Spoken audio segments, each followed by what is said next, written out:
are these people? We talked about this a couple weeks ago, right? About the Palestinian Red Crescent.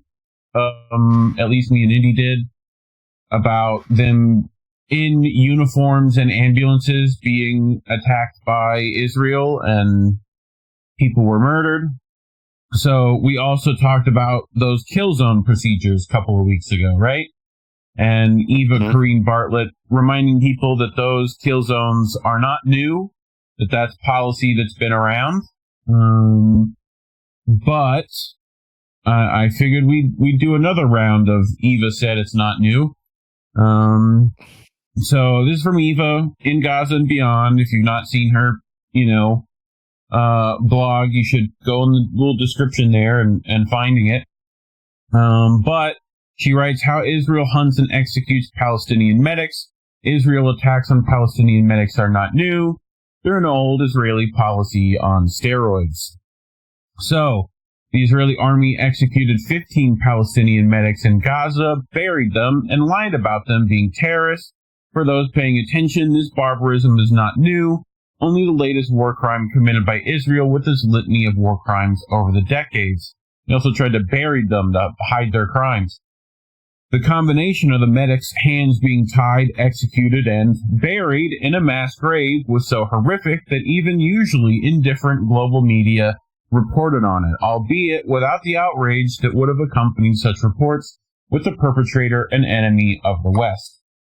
On March 31st, Jonathan Whitehall, the head of the UN Office for the Coordination of Humanitarian Affairs in the Occupied Palestinian Territory, otherwise known as OCHA, posted on X, first responders should never be a target, yet today, OCHA supported at Palestine RCS and Gava Defense to retrieve colleagues from a mass grave in Rafah that was marked with the emergency light for one of their crushed ambulances. His thread went on to detail how a week prior, contact was lost with 10 Palestinian Red Crescent Society and 6 Defense First responders in 5 ambulances and 1 fire truck, who'd been dispatched to collect injured, noting, for days, OCHA coordinated to reach the site, but our access was only granted 5 days later. When they finally assessed the site, they recovered the buried bodies of 8 PRCS, 6 civil defense, and 1 UN staff. He wrote, noting, they were killed in their uniforms, driving their clearly marked vehicles, wearing their gloves, on their way to save lives. This should never have happened. Palestinian Civil Defense spokesperson Mahmoud Fasal separately said one of the civil defense crews had his feet tied, another had his clothes removed from his upper body, another was beheaded. Among all the martyrs, the least harmed had 20 bullets fired at him in his chest. According to the PRCS, a 9th EMT is missing and believed to have been detained. The UN, the Red Cross, and OCHA have all issued statements of outrage and condemnation of these murders. The FRC Secretary General Chagan Champagne said, they wore emblems that should have protected them. Their ambulances were clearly marked. They should have returned to their families. They did not.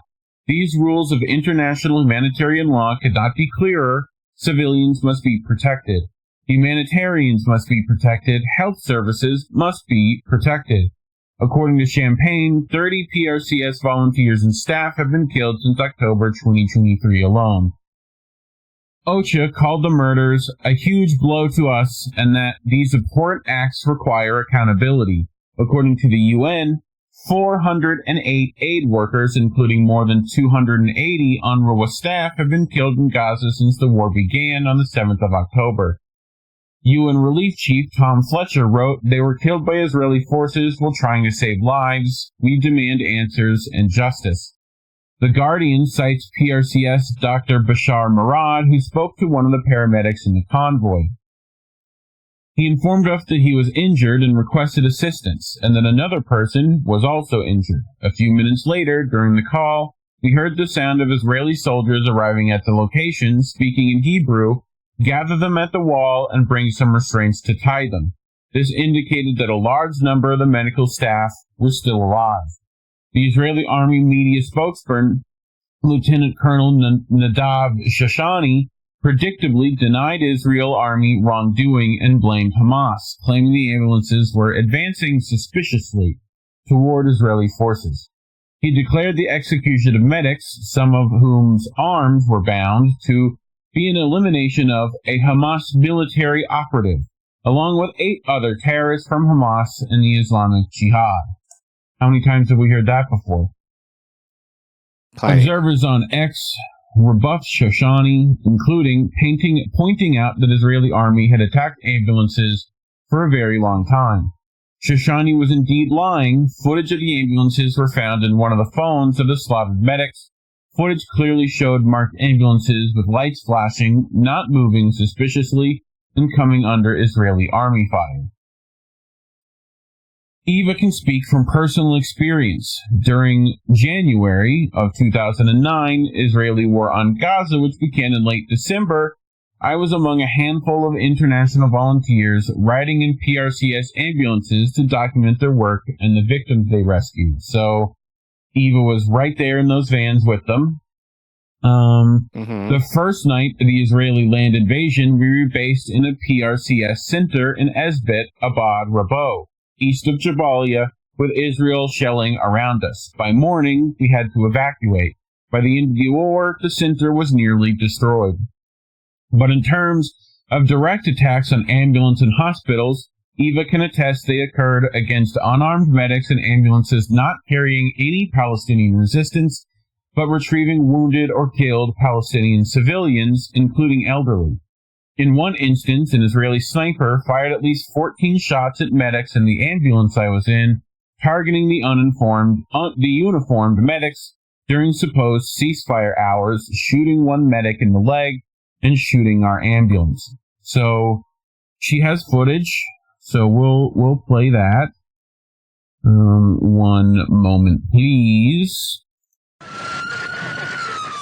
Elsewhere in Gaza, a different story from a different source.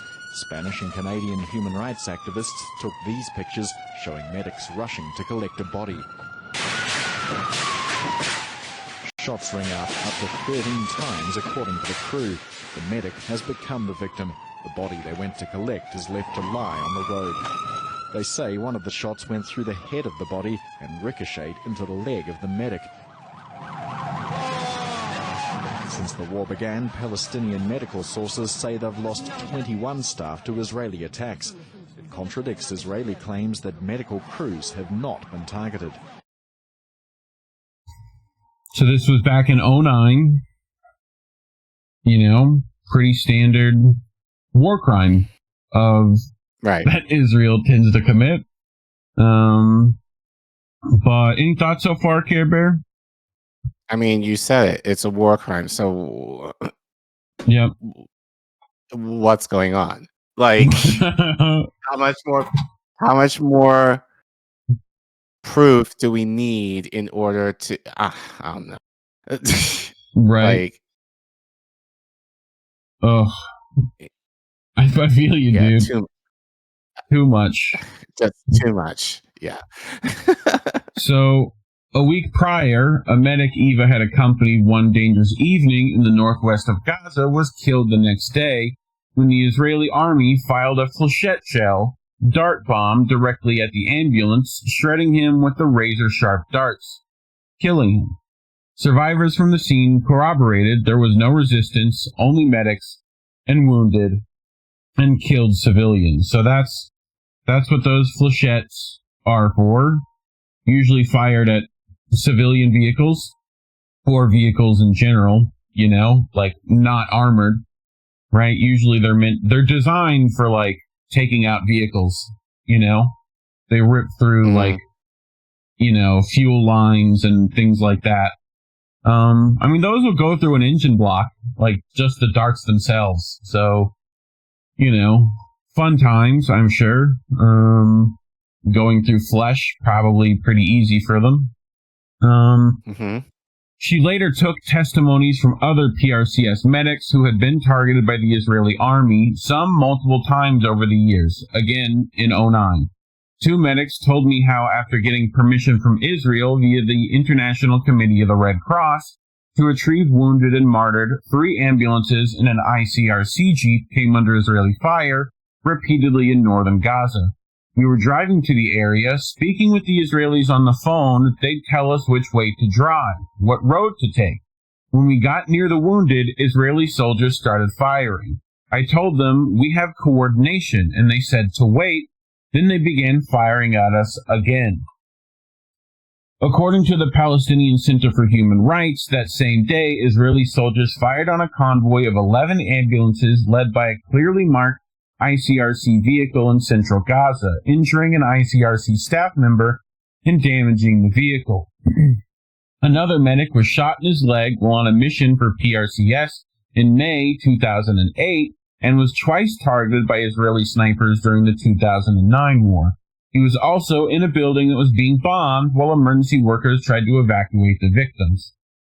I was with Dr. Isa Saleh coming down from the stairs from the 6th floor of an apartment building in Jabalia, evacuating a martyr when the Israelites again shelled the building. They knew they were medics inside. They could see our uniforms in the ambulances outside.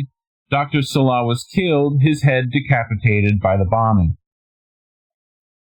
The testimonies I took them then included many more cases of medics going to save injured Palestinians and coming under Israeli fire, preventing them from reaching those who needed help. In the article, I cited an article by Israeli journalist Amira Haas, who reported finding a note in Gaza ordering Israeli soldiers to open fire also upon rescue. In 2007, in the West Bank, during an Israeli invasion of Nablus, I saw Israeli soldiers taking a Palestinian medical relief volunteer who had been part of a group escorting civilians to their old city homes, hostage, blindfold and handcuff him, and use him as a human shield. Back then, Eva wrote that targeted arrest and detention of medics is common and is a form of collective punishment for these volunteers providing essential emergency services to wounded Palestinians. When not arrested, medics and ambulances are still routinely denied access to emergency areas, denying the wounded emergency attention, a tactic which can result in the deaths of the injured. Fast forward to the 2023 and 2024, the over 1 year of Israeli ethnic cleansing of Gaza renewed now. The Israeli army repeatedly bombed hospitals throughout Gaza, invaded them, occupied and destroyed them, along with repeatedly killing medics, doctors, and emergency workers. It is clear that for Israeli soldiers, killing medical workers is Israeli policy, whether in ambulances or hospitals. It's also clear that while words of condemnation will be uttered, sometimes Israel is never held accountable for these crimes. It is apt to note here that Israeli allies, Ukraine, likewise targets to kill Russian medics and emergency workers, something Eva reported on after interviewing emergency workers in Donetsk. In January, I wrote about Dr. Hussam Abu Safia, a Palestinian doctor from northern Gaza abducted and imprisoned by the Israeli army last December. Being tortured, in that article I noted that 3 doctors from Gaza and Israeli prisons had already been tortured to death in the last year plus, and that there is grave concern for Dr. Abu Safia's life. Since then, other Palestinian hostages released from Israeli detention have confirmed Dr. Safia is being tortured. More recently, the Israeli Beersheba court has issued a 6-month administrative detention order for Dr. Hussam Abu Safia. Administrative detention being the means Israel used to illegally imprison Palestinians without charge. The abduction and torture of Palestinian doctors is another aspect of Israel's all-out attack on Gaza's health system. It is part of Israel's attack on Palestinians themselves, depriving them of life-saving care, part of the decades-long policy of killing Palestinians by every means possible, including by preventing the entry of medical equipment and food, starving Palestinians who escaped bombs and sniping. I will pose the same rhetorical question I posed ad nauseum. How would the international condemnation be if it was Russian, point-blank assassinating, uniformed, unarmed medics? It would be non-stop, 24/7 howling in corporate media, victims' faces and stories spoken of, demands for more sanctions. But Israel does this again and again over the decades, and all Palestinians get are muted words of concern and calls for investigation, allowing Israel to continue slaughtering medics and emergency workers unabated. No justice. back in 2009, the night of the Israeli land invasion, I wrote, Israel is bombarding Gaza once again, and the world is standing idly by, sitting on a fence very different from the fortified border fence encasing Gaza, or the separation wall dividing and ghettoizing the West Bank. The politicians of the world sit on the fence, justifying Israel's massacre of a civilian population already dying from the siege. The only change over 16 years is the ferocity and speed of Israel's murder of Palestinian rescuers and the population at large. Thoughts, Care Bear?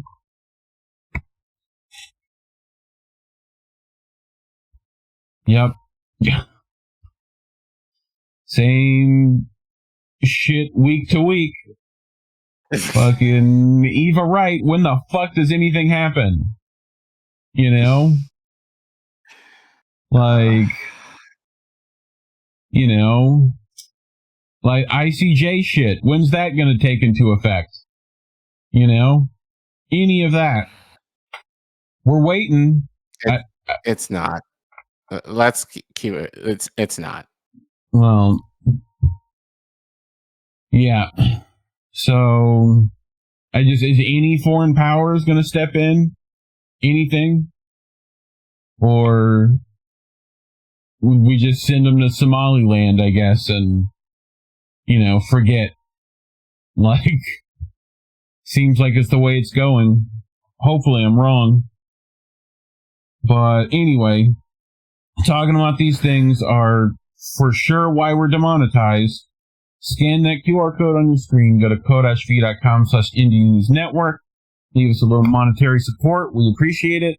If you can't do that, like and subscribe. Share this video. It's one of the only ways people see them is by you sharing them. So get on that share button. Send it to your friends. Make sure to leave a comment. Allegedly that helps. You know? But otherwise, thanks for watching.